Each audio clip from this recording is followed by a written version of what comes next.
primeiro lugar, queria agradecer o acolhimento de todos aqui, os da oposição, os da situação, os governistas, os que são contra a reforma, todos, até os que foram um pouco mais agressivos, veementes, depois vieram aqui atrás falar comigo, me deram um abraço, e eu falei para todos eles que rapidamente comentaria, mesmo eles não estando aqui.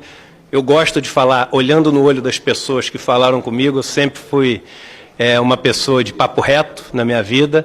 Então, rapidamente, sobre as 4 pessoas que comentaram, um que falou que eu tinha que estudar mais sobre dívida interna, foi isso que eu fiz durante 20 anos da minha vida e que me tornou sócio de 2 bancos, sócio de um e fundador do outro, sócio de um que é o maior banco do país e fundador do outro que é um dos maiores do país. Então, talvez eu tenha que estudar mais, eu sempre acho que tem que estudar mais, mas eu fiz isso durante 20 anos. Ao outro que falou sobre ser racista, o comentário de que a gente tem pouca representatividade dos negros aqui, isso eu falei a pedido de um dos maiores líderes dos movimentos negros do Brasil, do Frei Davi, que pediu que eu falasse isso. E eu acho que uma coisa é você ter eleitores negros e a outra é você sentir na pele o que uma parte da população sente. Um dos maiores congressistas americanos, ele diz o seguinte: eu posso passar a minha vida inteira defendendo o direito dos negros, mas jamais saberei o que um deles passa na pele. Então é a diferença entre simpatia e empatia.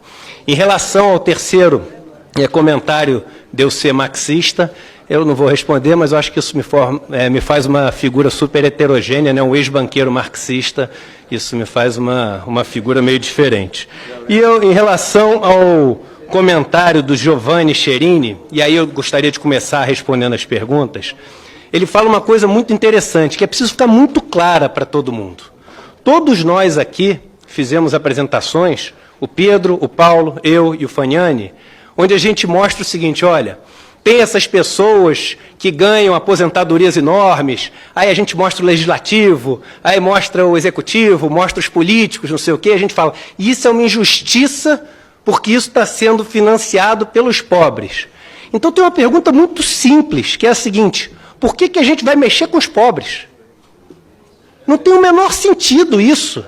Porque você não diminui desigualdade tirando do que tem mais e tirando do que tem menos. Tira só do que tem mais. Você vai jogar a criança junto quando você for jogar água suja fora. Não faz sentido nenhum mexer com as pessoas que são as pessoas mais pobres desse país. Vamos fazer o seguinte: tem esses marajás, esses caras que ganham mais, esses, foi maravilhoso o trabalho de identificar todos. Então vamos lá e para aí.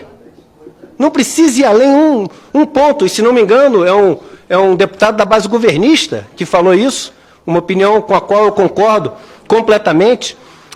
O alarme sobre isso tirar verbas da saúde e da educação, a gente tem que lembrar que são verbas constitucionais e que há muito tempo a gente só gasta o piso.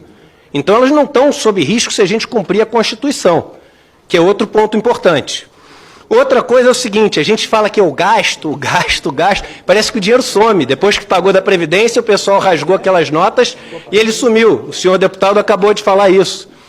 Vale lembrar o seguinte, que o dinheiro da Previdência ele volta com um multiplicador de 1,36 no PIB. O dinheiro pago em juros volta com 0,71. Ele freia a economia. E aí só um comentário em relação ao que o professor Paulo Tafner falou.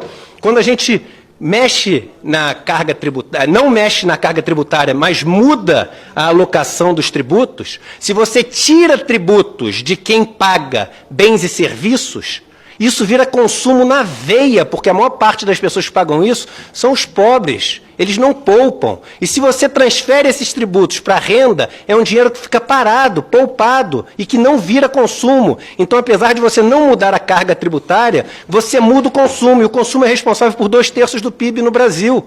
Então, dá sim para fazer diferença sem mudar a carga tributária do Brasil. A gente tem que ficar atento em relação à produtividade, porque o mundo está vivendo uma mudança de produtividade, o Brasil ficou para trás, mas vai mudar agora também, porque as máquinas, os softwares, os algoritmos, os sistemas, eles estão tomando os trabalhos das pessoas, e uma pessoa consegue produzir muito mais.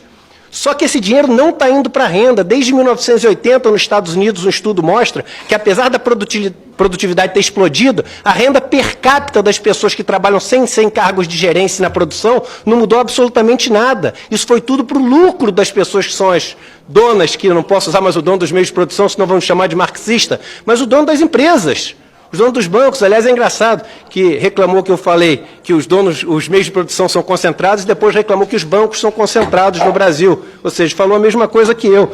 Então é o seguinte, a gente tem que entender, gente, que essa proposta, do jeito que está, ela não faz a vida de nenhum brasileiro melhor na questão previdenciária depois do que antes. Ninguém sai ganhando. Isso é importante ficar muito claro.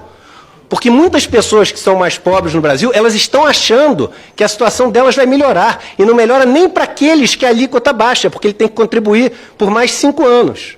Isso tem que ficar claro como água para todo mundo. E aí, se tomarem a decisão de mesmo assim ir, tem que ficar muito claro que, olha, decidimos jogar fora o bebê junto com a água. Por quê? Porque nós damos mais importância à questão fiscal do que essa questão da Previdência. E vamos lembrar que o dinheiro pago pela Previdência, ele vale como um dinheiro de saúde, porque o dinheiro que essas pessoas ganham, elas usam para comprar remédios. Eles valem como educação, porque o dinheiro que essas pessoas usam, eles usam para comprar livros, comprar material escolar. Quando o amigo, o Marcel, do Novo, que veio aqui falar comigo, no final, não, o do Novo era o outro, eu esqueço o nome dele, peço perdão. É Marcel, mas era o outro do Novo, sem ser o Marcel, o Tiago. O Tiago fala assim, mas a renda, o corte per capita. Gente, eu fiz esse ano, eu nasci e vivi dentro de uma bolha, como a maior parte de nós nasceu e viveu dentro de uma bolha. Esse ano eu resolvi fazer uma experiência de ir morar um mês numa comunidade absolutamente carente no interior do Brasil, morando debaixo de lona, morando em teto sem forro, indo trabalhar com eles, dormindo com eles. E quando você vê uma pessoa com 58 anos de idade, você acha que ela tem 80. É uma loucura, é outro mundo. E aí você tem outro ponto que é importante, Frota, eu queria que as pessoas levassem isso de coração, porque eu falo de coração, você não pode comparar os R$100 que você corta do rico com R$100 que você corta do pobre. Existe um conceito em economia que chama-se Decreasing Marginal Utility, ou seja, a utilidade marginal das coisas vai decrescendo. Os primeiros R$100 ele tem valor infinito para uma pessoa pobre. Ele faz a diferença entre viver e morrer, e não faz para uma pessoa rica. Então você não pode comparar a economia de um com a economia do outro, porque qualquer coisa que você tira do pobre faz toda a diferença. Eu acho que a gente deveria fazer, eu acho até irresponsável eu propor qual seria a minha reforma. Um lobo solitário que não tem equipe, que não é patrocinado, que paga as suas viagens, que paga tudo. Eu não sou consultor de ninguém, mas se eu tivesse que opinar, eu acho que é o seguinte, a gente não deveria mexer nada nos pobres. Se quer acabar com o tempo de contribuição, ok, mas a gente tem que fazer o seguinte, acaba com o tempo de contribuição, mas faz com que as pessoas que cumpriram os 35 anos e tem uma média de salário de pelo menos um salário mínimo, que elas possam antecipar. Faz com que as pessoas que cumpriram os 35 anos, mas estão desempregadas há mais de 3 anos, porque a gente vai ter um contingente enorme de pessoas desempregadas por causa das novas tecnologias, que elas possam antecipar com o fator previdenciário e sejam punidos atuarialmente, mas que tenham alguma fonte de sobrevivência. Vamos lembrar dos pilares. O primeiro pilar, o universal, ele é feito para a gente sobreviver. O segundo pilar, o contributivo, é feito para a gente manter o poder que a gente tinha aquisitivo. E no Brasil a gente diz que ele é alto porque o salário é baixo. Os outros países que têm reposição alta são quem? Índia, Indonésia, China, Turquia. Esses países são países que são privilegiados? Não são. É claro, a Holanda também tem, pelo motivo bom. Nós não temos pelo motivo bom, nós temos pelo motivo ruim. Em relação à capitalização, para tentar manter curta a minha fala, eu acho perigosíssimo aprovarem alguma coisa que vem com 2 linhas escritas na PEC, sem nenhum parâmetro. Vai ter um fundo solidário de um salário mínimo. Um fundo como? Quem é que vai financiar? Quem vai poder ganhar um salário mínimo? O que ele vai ter que cumprir? Ou vai ser como o ministro diz, que é o seguinte, quem estiver junto com a gente não vai deixar para trás. O que significa estar junto? Isso não pode ser feito assim, e a capitalização ela ainda tem um problema quando ela vem pura, que é o seguinte, ela magnifica, ela potencializa as desigualdades de antes. Veja o exemplo da mulher, por exemplo. Uma mulher ela tem uma carreira mais curta, porque ela também é mãe, ela tem um salário mais baixo, porque isso é um dado oficial, um salário muito mais baixo que o homem, e ela vive mais. Quando você faz o regime de capitalização e joga só a ciência atuarial ali, ela que já vive uma vida laboral muito prejudicada, ela se aposenta recebendo muito menos pelo regime de capitalização. E no Brasil tem um problema, Pedro, que é o seguinte, termino aqui, finalizo aqui. Pedro, tem um problema que a troca do regime de repartição pelo regime de capitalização requer que você levante esse dinheiro no começo, porque você tem que pagar as pessoas que estão se aposentando e não está mais recebendo das outras. O que você tem que fazer para poder pagar isso? Você tem que emitir dívida. E aí é o seguinte, a gente está comparando o Brasil com os outros países que tiveram custos de troca muito maior do que imaginavam, esquecendo que nós temos a dívida mais cara do mundo. O nosso vai ser muito maior do que os outros, e ninguém está levando isso em consideração.